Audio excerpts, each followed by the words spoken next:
भारत और पाकिस्तान की सीमा को दुनिया की सबसे विवादित सीमा कहा जाता है। साल 1946 में भारत और पाकिस्तान को विभाजित करने के लिए रेड क्लिफ द्वारा खींची गई इस विवादित रेखा को रेड क्लिफ रेखा कहा जाता है, जिसकी लंबाई कुछ 2900 किलोमीटर के आसपास है। जो रेड क्लिफ रेखा कश्मीर से होती हुई अरब सागर तक जाती है। तो यूनाइटेड नेशंस के अनुसार भारत और पाकिस्तान की सीमा दुनिया की सबसे खतरनाक सीमाओं में से एक है, क्योंकि भारत और पाकिस्तान के बीच सीमा विवाद इतना विवादास्पद है कि इस सीमा विवाद के कारण इन दोनों देशों के बीच 3 बार युद्ध भी हो चुके हैं और हर साल सीज फायर उल्लंघन भी होते रहते हैं। इस पूरी सीमा पर भारत और पाकिस्तान के बीच सबसे बड़ा विवाद कश्मीर को लेकर है, क्योंकि कश्मीर के इस हिस्से पर पाकिस्तान ने अवैध कब्जा कर रखा है, जिसे हम पाक ऑक्यूपाइड कश्मीर यानी पीओके कहते हैं। इसके अलावा भारत और पाकिस्तान के बीच कश्मीर, सियाचिन और सरक्रिक सीमा विवाद प्रमुख है।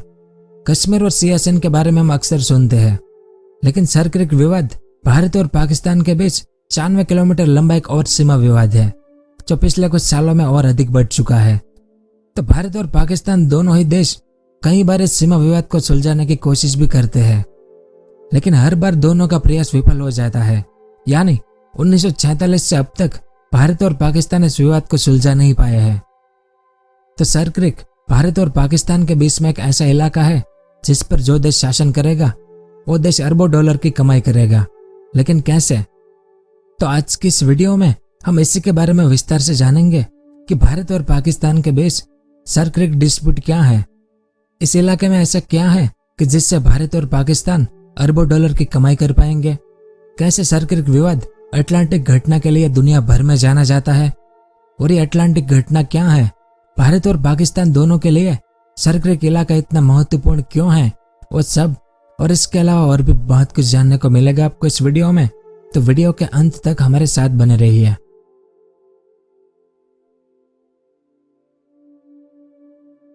तो सबसे पहले हम जान लेते हैं कि सरक्रिक क्या है और कहां पर यह स्थित है। तो क्रिक एक संकरा नाला या पट्टी होती है जो नदी से छोटा होता है और साल में गर्मी के दौरान कुछ समय तक यह सूख भी जाता है। क्रिक विशेष रूप से समुद्र में प्रवेश करने का द्वार होता है, यानी यह समुद्री क्षेत्रों के पास छोटे छोटे बने जलकुंडों के रूप में होता है। और ज्यादातर क्रिक दलदल से बने चैनल होते हैं और इसी चैनल के जरिए नावें समुद्र में प्रवेश करती है। तो अब आपके मन में सवाल उठेगा कि हमारे भारत में ऐसा क्रिक इलाका कहां पर है। तो सरक्रिक भारत के गुजरात राज्य के कच्छ के रण और पाकिस्तान के सिंध भूमि के बीच में बसी एक दलदली भूमि की 96 किलोमीटर लंबी पानी की पट्टी है।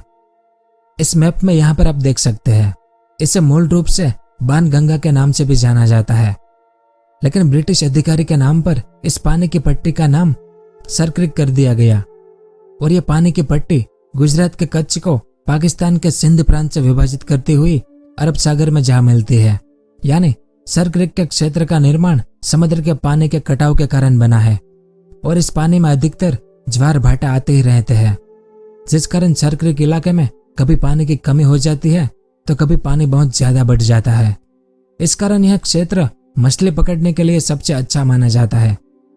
लेकिन भारत और पाकिस्तान के बीच कुछ जगहों पर निश्चित सीमा नहीं होने के कारण कई भारतीय मछुआरे पाकिस्तान की सीमा में चले जाते हैं और पाकिस्तान की नेवी उन्हें पकड़कर पाकिस्तानी जेलों में डाल देती है।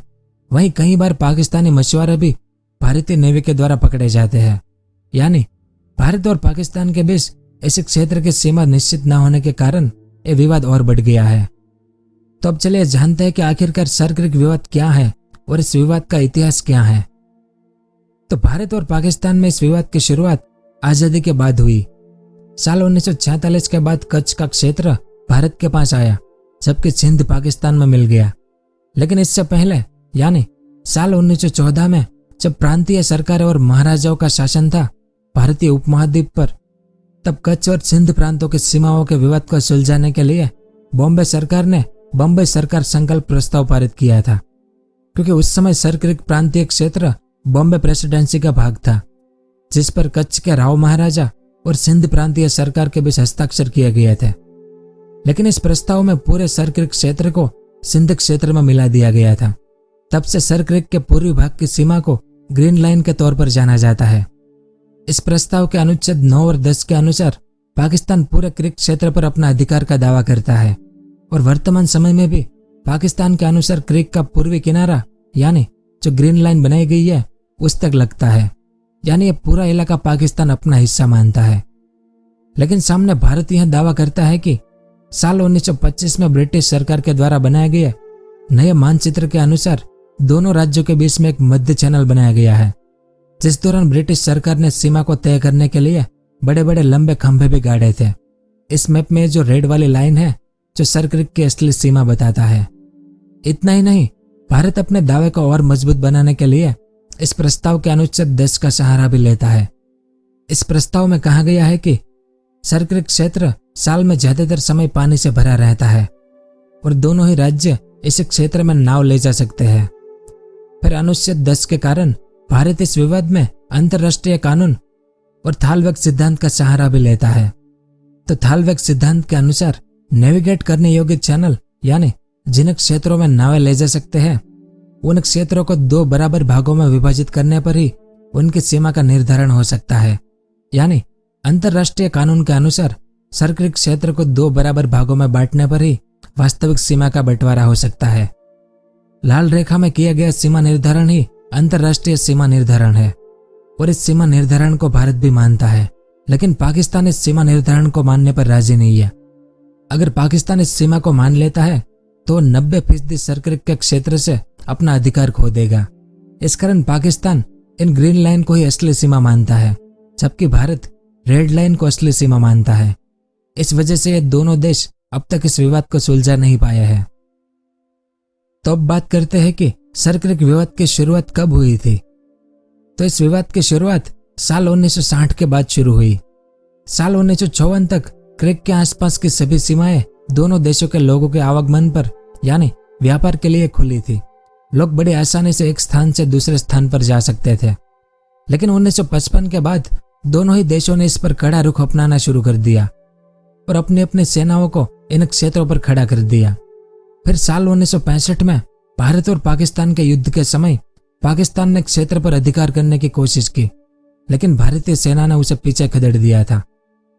फिर साल 1965 के युद्ध के बाद ब्रिटिश प्रधानमंत्री हेरोल्ड विल्सन ने इसमें हस्तक्षेप किया और भारत और पाकिस्तान दोनों ने विवाद को सुलझाने के लिए एक न्यायाधिकरण की स्थापना भी की, जिसके बाद साल 1968 में पाकिस्तान को इस क्षेत्र का 10% हिस्सा भी दिया गया। यानी 1968 से लेकर अब तक सर क्रिक मुद्दे पर 12 दौर की बातचीत हो चुकी है, लेकिन दोनों पक्ष अभी तक किसी भी समाधान पर नहीं पहुंचे हैं। यानी यह विवाद जस का तस ही बना हुआ है। अब जानते हैं अटलांटिक हादसे के बारे में, जिसके लिए यह विवादित क्षेत्र दुनिया भर में जाना जाता है। तो 10 अगस्त 1999 में भारतीय वायुसेना के MiG-21 लड़ाकू विमान भारतीय हवाई क्षेत्र में उड़ान भर रहा था, जिस दौरान इस भारतीय विमान ने पाकिस्तानी नौसेना के टोही विमान ब्रिगेड अटलांटिक को मार गिराया था, जिसमें पाकिस्तान के 16 नौसैनिक अधिकारी सवार थे। और इसके बाद पाकिस्तान ने अंतर्राष्ट्रीय मंच पर भारत की बदनामी करने की कोशिश की, लेकिन अंतर्राष्ट्रीय न्यायालय ने भी भारत का पक्ष लेते हुए इस मामले को रफा दफा कर दिया। तो इसी घटना को अटलांटिक हादसा कहते हैं। अब आखिर में यह भी जान लेते हैं कि सर क्रिक भारत और पाकिस्तान के लिए इतना महत्वपूर्ण इलाका क्यों है और क्यों इसे खरबों डॉलर की प्रॉपर्टी माना जाता है। तो सर क्रिक का क्षेत्र सामरिक स्थिति के तौर पर महत्वपूर्ण होने के साथ ही मछली पकड़ने के संसाधनों के तौर पर भी काफी महत्वपूर्ण है। सर क्रिक का क्षेत्र पूरे एशिया के सबसे बड़े मछली पकड़ने वाले क्षेत्रों में से एक है और भारत के सैकड़ों मछुआरे इस क्षेत्र में मछली पकड़ने के लिए भी जाते हैं। और इतना ही नहीं, भारत और पाकिस्तान के बीच इस क्षेत्र पर टकराव का सबसे महत्वपूर्ण कारण इस क्षेत्र में विशाल तेल और गैस के भंडार का मौजूद होना है। एक रिसर्च के अनुसार इस क्षेत्र में अरबों डॉलर के तेल और गैस के भंडार मौजूद है, लेकिन वर्तमान समय में यह विवादित क्षेत्र होने के कारण सर क्रिक क्षेत्र के तेल और गैस के भंडार अभी तक सुरक्षित है। यानी पाकिस्तान और भारत दोनों ही देश इस क्षेत्र में अभी तक कुछ भी नहीं कर पाए हैं। वहीं हमारे भारत के लिए सर क्रिक का क्षेत्र सुरक्षा के तौर पर भी काफी महत्वपूर्ण है। 26/11 में हुए आतंकी हमले में पाकिस्तान से आए हुए लश्कर के आतंकियों ने सर क्रिक के क्षेत्र के जरिए ही भारतीय सीमा में प्रवेश किया था और भारतीय सीमा में आने के बाद सर क्रिक क्षेत्र में घूम रही एक भारतीय बोट को अपने कब्जे में ले लिया था। इसलिए भारत के लिए एक क्षेत्र सुरक्षा के रूप से भी काफी महत्वपूर्ण माना जाता है। तो यह सब कुछ था इस वीडियो में। उम्मीद है आपको कुछ जानने को मिला होगा। अगर वीडियो पसंद आया हो तो इसे लाइक और शेयर जरूर कीजिएगा। पूरा वीडियो देखने के लिए आपका बहुत बहुत धन्यवाद। अगर आपको इस तरह के इंफॉर्मेटिव वीडियो देखना पसंद है तो हमारे इस चैनल को सब्सक्राइब करें और हमारी नई वीडियो सबसे पहले देखने के लिए इस बेल आइकन को भी जरूर दबाएं।